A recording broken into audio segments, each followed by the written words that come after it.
Hey everyone, today I wanted to just tell you a few things that people talk to me about in terms of co-parenting.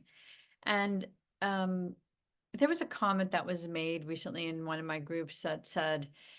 it's so hard to actually be the higher functioning parent because even though they knew it was important for them to step up emotionally for their kids, and they would, that it was so disappointing to see that the other parent just wasn't, and that they were creating all this self-esteem problems in their kids as they aged,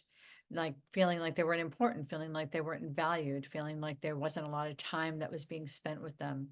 and how painful that was. So not only needing to accept that their family system has changed, that the way they wanted to raise kids was changed, and that they had to accept that there wasn't closure or isn't healthy communication, um, that they also had to accept watching their children struggle with their own self-esteem and not being able to do anything about it. And the primary thing that we talked about is the one thing they could do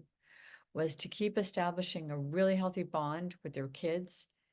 hearing what they have to say,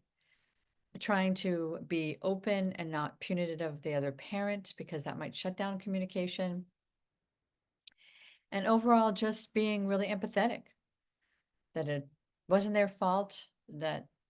families change, and sometimes when families change, their relationships with parents change, and with other family members. So there is this awkward, uncomfortable approaching of really sensitive topics that needs to happen when you're co-parenting. And whatever position you're in, you have the responsibility and also the opportunity to really change your child's life and keep the focus on them and their emotional well-being. So I hope